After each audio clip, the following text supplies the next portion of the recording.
No. You've never seen it? No, I just Do seen The Office. do you even know who's in it? Michael Scott. Who? Michael Scott from The Office. Robin Williams. Really? He's the one that says that line. Oh, man. He was one of my favorites. I know what you're talking about now. I have seen the clip. But you've never seen the movie? No, I've just seen the I don't minute clip. remember it. It's been so long ago. I'm sorry. Hey, welcome, everybody. Welcome.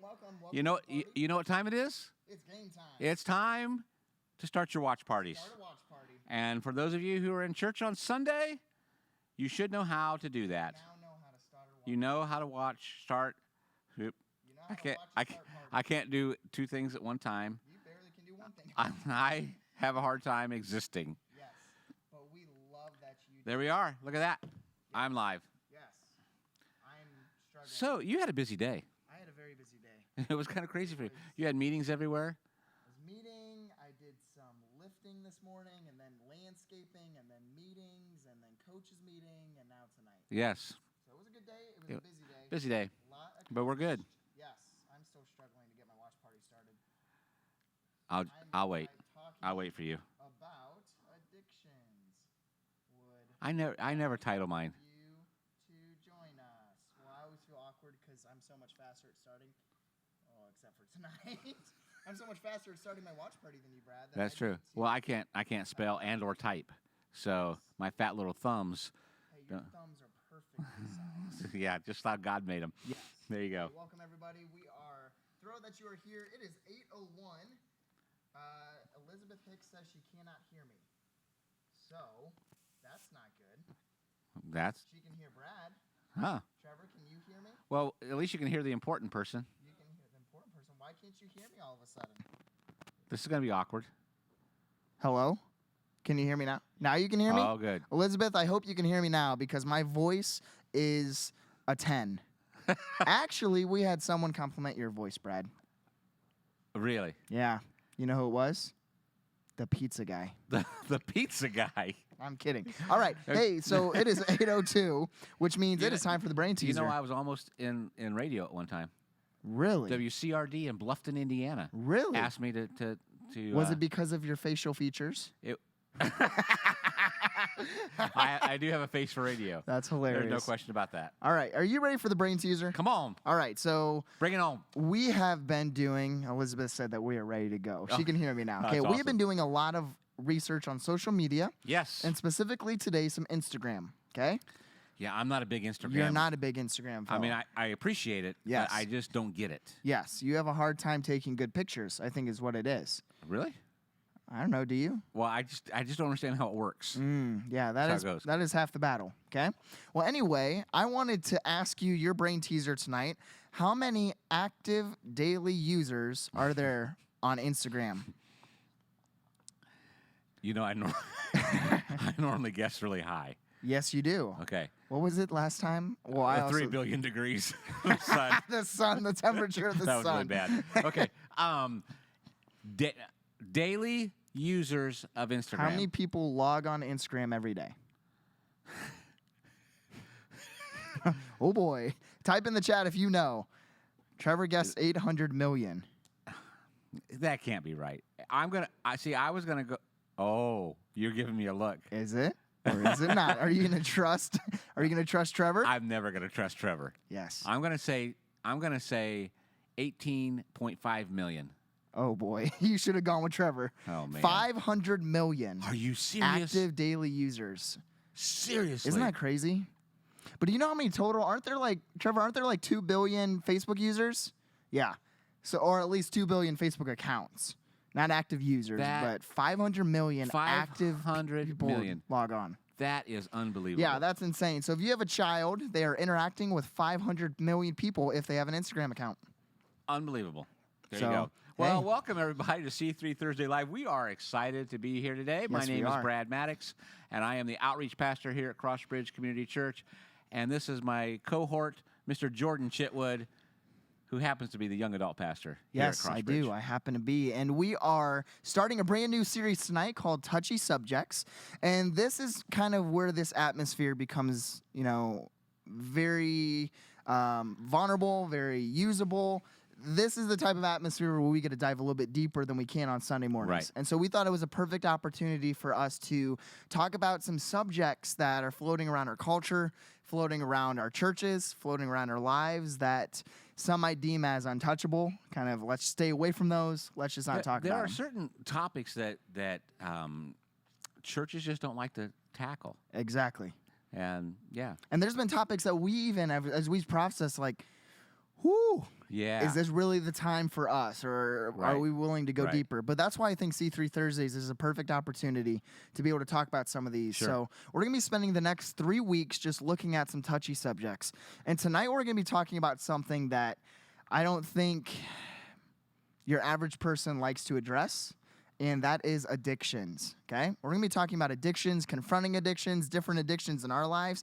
And the reason why I say I don't think a lot of people like to talk about this is because when we think of addictions, usually our mindset goes to the big ones, right? Like alcohol, drugs, pornography, sex, those bigger ones, okay? Right. But then we shy away from food, wealth, money. I don't shy away from food. You don't shy away from food. Food, money, wealth. You mentioned one that I think was really cool, your kids. Yes. And yeah. And I think people would be shocked when you say that your kids can become an addiction. Yeah. And or an idol. Oh yeah. I think we'd get some pushback. Oh yeah, we would get a lot of pushback, and we would push back as well. Exactly. Especially in our culture today, and we've talked about doing a series about this. We've talked about, with idolatry, how much we prioritize our kids' lives over everything. Yes, literally everything. Everything. And so we're going to be talking about some of that. We're going to be talking about some of the big addictions, and we're going to be talking about some of the smaller addictions, and we're going to challenge you to confront your addictions head on. Right. Because that is the only way that we can break through whatever we might be going through. Exactly. And so we're going to just dive right in. Okay. Brad, if you want to start us off with the passage. I'm going to be reading from 1 John chapter 2, verse 16 through 17 for the first passage we're looking at tonight. Here's what it says. For the world offers only a craving for physical pleasure, a craving for everything we see, and pride in our achievements and possessions. These are not from the Father, but are from this world. And this world is fading away along with everything that people crave. But anyone who does what pleases God will live forever. And our next passage is in 1 Corinthians chapter 6, verse 12. It says, you say, I am allowed to do anything, but not everything is good for you. And even though I am allowed to do anything, I must not become a slave to anything. I'll be honest with you. When you handed me this sheet, and I read that first passage, I saw it kind of in a new light. Really? This time, yeah. And the first thing I thought of was this, is that for the world offers only a craving for physical pleasure, a craving for everything we see, and a pride in our achievements and possessions. You think of, this was written how many thousands of years ago? 2,000 years ago. Yeah. That is as relevant or could have been written today as it was back then. Absolutely. And when you think about where we are in our culture, in our society, these things that this is saying is that we crave these things, and our pride and our possessions and things like that is actually what our culture and society is saying, this is what you need to strive for. Yeah, and that I think is what, we see as the standard. Whether we are teenagers, young adults, as we see everyone else striving for these things, we see culture setting the standard for what it looks like to be successful, what it looks like to be wealthy, what it looks like to have the perfect marriage, all these different things. Right. And it really sets us up to fail. I mean, when you think about it, is when we are living in a world that challenges you to crave everything, crave pleasure, crave idolatry, right, it really does just set you up to fail. And it says these are not from the Father. Exactly.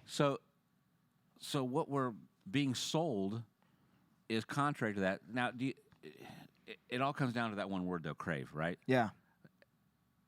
If I'm not sure how to put this. Yeah. Is there a difference between? Okay, so it's not saying that we can't be successful. We can't have necessary things. Yeah. It's our heart behind that and what we actually crave, what we're striving for, what is eating us up. Yeah, as I was spending time on social media today, There's a local church here, Pine Hills, Fort Wayne, okay, that we have a few friends that attend and a few friends that are on staff at there. They posted an Instagram picture that said something along the lines of, do you spend more time on your phone or with your kids? And it just kind of got me thinking, when we even just compare our two priorities, whether it's our phone or our kids or our social media or our sports or our relationship with God or a wife or a family, what do our priorities look like and what are we craving? And I think that word crave is, where are you putting your energy, or what can you not go a day without? Yeah. Yeah. And that's a tough question you have to answer at some point, is what do you really crave? Yeah. And if we're talking about this, do you crave the things of the Father? Do you crave time with Him? Do you crave, getting into the Word? Do you crave a prayer life? Do you crave fellowship with other people? And that's a scary question to answer. That's terrifying. Can you go? How easy is it for us to go a day without praying? Don't even think about it sometimes. Exactly. Or spending time with God. But then the other things, you think about your craving of the possessions, of the achievements, of everything you see, but part of that is we are bombarded with commercials and you name it, with advertising of, this is what you should want. Yeah. This is what you should have. Yeah. And it's so easy for that to get crowded out of our mind. Yeah, and this is why this is such a touchy subject, is because nobody really wants to talk about this or even view this as an issue.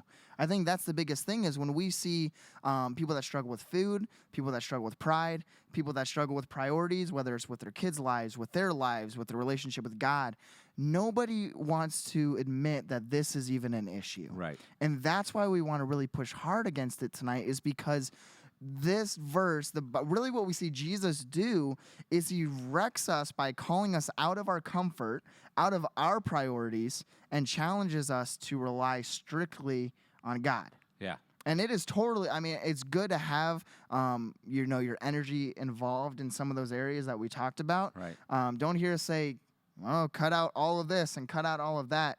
But when you need to what you need to do is start analyzing, okay, is this an issue? Am I a slave to this, which we're going to talk about in a little bit? Am I craving this more than that? Yeah, and craving it is, are you putting so much emphasis on that it crowds out other things in your life? Yeah, exactly. As I'm just sitting here processing myself, do I crave spiritual things as much as I crave other things? And I don't even like to answer that, to be honest with you. If I'm being honest, last week when I was on vacation for a week, I deleted social media from my phone, okay? And I had a harder time stopping myself from checking social media than, I spent more time stopping myself from checking social media than I did spend time with God that week. Yeah. And I think that's a question that we have to ask ourselves is, if you made a list of your top 5 priorities, what can you go a day without doing? Right. And what do you not even miss in a heartbeat? Right. What are the addictions that you are battling with every single day? And I think that's, obviously we've been sharing some of the lower addictions with, I don't want to say lower addictions, some of what you would not really consider as an addiction: food, money, your kids' priorities.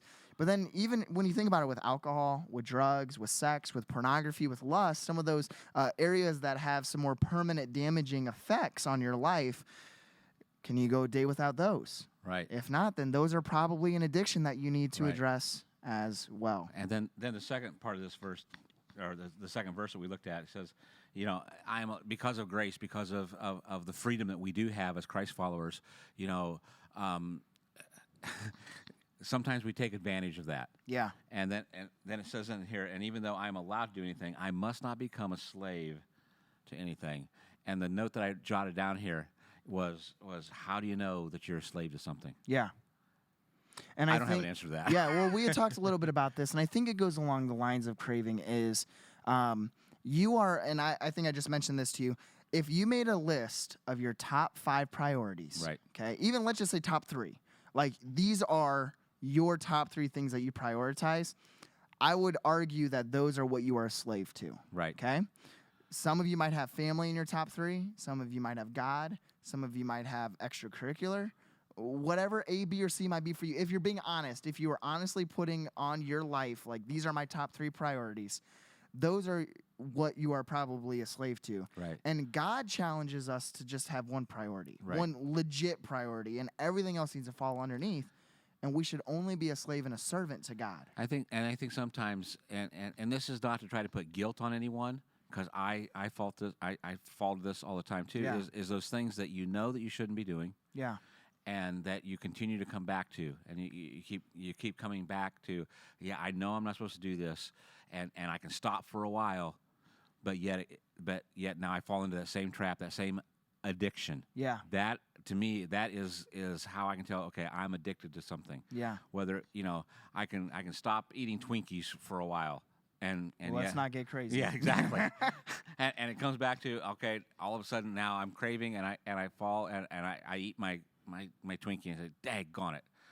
It may be pornography. Yeah. For some, it may be alcohol, like you said. It may be some kind of sexual Cigarettes morality. even. Cigarettes. Food in general. Yeah. I mean, honestly, we don't talk about that in the church. We really don't. And we, as a culture, have a huge gluttonous issue. Right. Struggling with gluttony. I mean, we were even joking about this today. You and I went to Pizza Hut for a buffet. Yep. And at the end, I made a comment, oh, man, I'm so glad I got to just be a glutton today. Yeah. And just eat as much as I wanted. Yep. And then I felt sick the rest of the day. And I think that those two go hand in hand. I think when you do end up falling to an addiction or falling to a temptation or do A, B, or C, or D, then there are consequences for it. See, and we don't think we're a slave to some of that stuff because we think of it, well, it's the big stuff. Exactly. It is the big stuff of the alcohol and this and this and this. But honestly, I think of some of the stuff that's going through my mind right now. I'm a slave to Diet Dr. Pepper. Yeah. Yeah, can you go a day without Diet Dr. Pepper? I have tried and I've tried and I've tried. I've gone for months at a time drinking water, and all of a sudden now I'm back, and so it is. What is controlling us? Yeah, that's a good way of wording and we it. start here thinking about, well, that's not that big a deal because it's not really. No, but I understand that I have a tendency, so I've got to be careful in my life because I do have a tendency to be able to be addicted to things, to have things master me and slave. And that's why sometimes you see these pastors who fall, to immorality or something like that, or an affair or what have you. And you think, well, how could that possibly happen? Yeah. It all starts somewhere. We have to own that. Yes, we do have that kind of addiction, that kind of craving in us, and we have to be aware of it all the time. Yeah, and I think part of us then, even when we do admit that we have that issue, some of us just really don't care. Yeah. I think a lot of us just say, well, I really don't care that I have a food issue, or I really don't care that I struggle with alcohol, or I really don't care. And that becomes in the heart problem. Right. And so we want to, I just want to answer a question, what are some next steps that we should be taking, whether it's in our addictions and our relationships? And I want to give you just 3 practical ways to, take some next steps in these. And the first one is, like we just said, you must be willing to admit that there's a problem, okay? And that there is an addiction there. That something has got me entangled. Yes. That I just can't kick this thing. Yes, and that I am craving something that I can't go a day without. Right. And if it's anything but God or Jesus, then that is when you have an addiction. Right. And Bruce preached a sermon a month and a half ago maybe where he said that you have an addiction if more than one person mentions it to you. Right. And that was the second thing is you have to bring other people into the fight with you. We've talked about this how many times on C3 Thursday? So many accountability. Times. Yes, accountability, community, where 2 or more are gathered, there Jesus is fighting the battle with them. Right. You cannot do this life alone. But don't you think that sometimes it's just that we are so embarrassed about this thing that does enslave us that we don't want people to think bad about us. Yeah. And there's some truth to that. Because sometimes we look down on other people who are struggling with things. Yeah, and not just looking down on them, but I think unless you pick people that also see your addiction as a problem, so like for food, for example, okay? Right. If you are wanting someone to hold you accountable, they have to value what you are doing as much as you do, or else they're not going to be a good accountability partner. Right. If they don't value your health, your spiritual growth as much as you do, then they are going to be as big of a temptation as food is for your life. Right. And so the community that you surround yourselves with, it can be embarrassing. It can be extremely difficult to be vulnerable with people. But at the same time, if individuals are embarrassing you, bullying you, making fun of you, whatever standard you might want to say, then those aren't the right people to surround yourself with when you're battling this addiction. Right. And the third thing that I wanted to share, just practical step. Again, the first one was just talking about you must be willing to admit that you're struggling. Second one is surround yourself with people. And the third thing, this is one of my favorite advice, is 4 words that I want you to memorize that I talked about when I gave my sexual immorality talk is give up, give in. I love okay? that. I love that. Yeah, it's just something that I'm so adamant about. And it's 4 words that, apply to any type of addiction, any type of lifestyle, where if you are going to choose to give up something, then naturally your body needs to give in to something else. Okay, so if one day you're going to choose to give up eating more than 2,500 calories, okay, then you have to place that energy that you are not using anymore to give in to something healthy. Mm-hmm. So whether that's exercise, spending time with God, hanging out with friends, reading, being outside, whatever it might be, you can't just cold turkey it. We can't expect to stop one day and then everything be fine and dandy. Because it might last for a few days. It might even last a couple weeks. But eventually, if you don't give in to something else that's healthy. If you don't, because there's going to be a void in your life. There's going to be a void in something, and that void is going to be filled. Exactly. Something is going to fill that void. And if you don't fill it with something healthy, yes, you're going to go back to the healthy. same. It's going to be back to the same thing you're doing. Exactly. And if you have an addiction to food, switch it to healthy food. You know what I'm saying? Like switch. If you struggle with eating, eat fewer calories by eating healthier foods. But then the reverse of that phrase is also true, okay? If one day you decide I'm going to give up my time with God or give up my healthy eating or give up my addiction or my accountability partner with covenant eyes, maybe with pornography or whatever it might be, if one day you decide to go to the bar with your friends, say, I'm just not going to drink, but I'm going to go hang out with them, then naturally you're going to give in to something unhealthily. Right.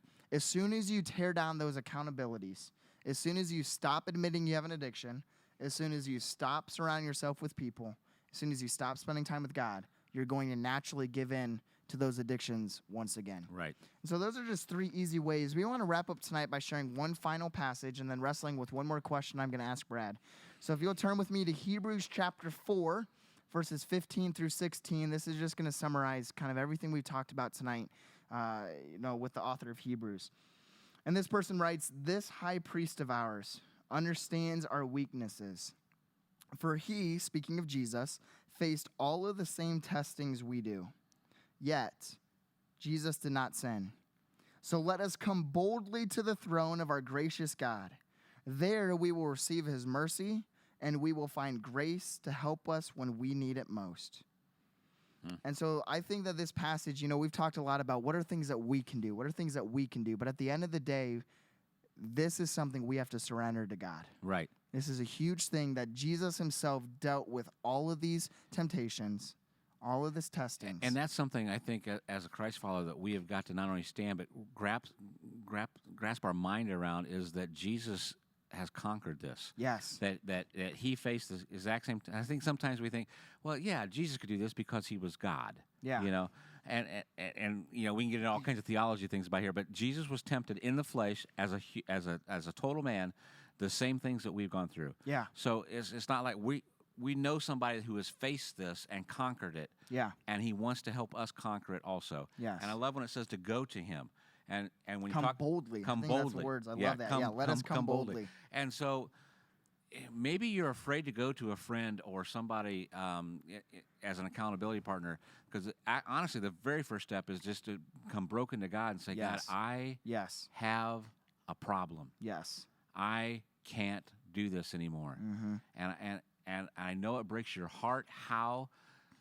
Come bold and say, God, I know that you want to help me conquer this. Yeah. Show me how I can conquer that. Yeah, and it has to be every day. Absolutely, every day. With the give up, give in, we think, man, if we're just going to, again, cold turkey it, if we just one time surrender to this God, no, it has to say, God, today I need you to work in miraculous ways. Because some days you're going to have on days, most days you're going to have off days. And my guess is that if you know what your addiction is, what you are pulled to, what you are a slave to, what you are craving all the time, you know what your weak moments are. Yes. Maybe it's when I'm going to be alone. Yes. Maybe when it's I'm not I've got nothing to do tonight. Yes. There's times and you know this is coming. Yes. And you can foresee it on the horizon, and if you can preempt that, Yes. That is huge. That is huge, and it's so powerful. And so, Brad, just kind of wrapping up our conversation tonight, we've hit on some different next steps that people can take.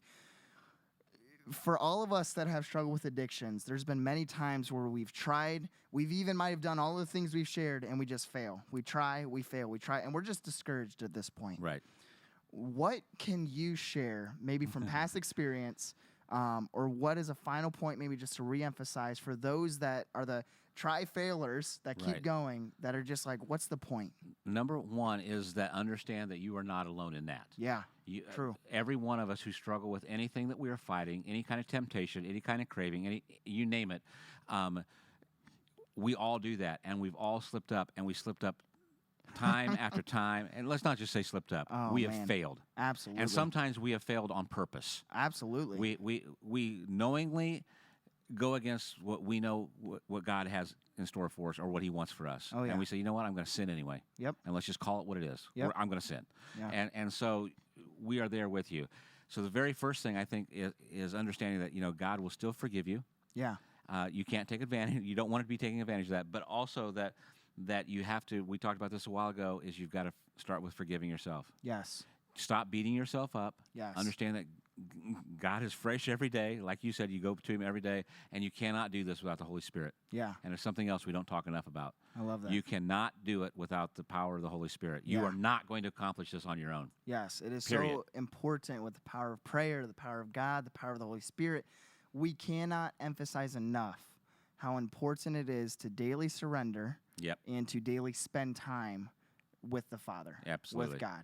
And that might look different for every single person. Some of you, might not be huge into reading your Bible.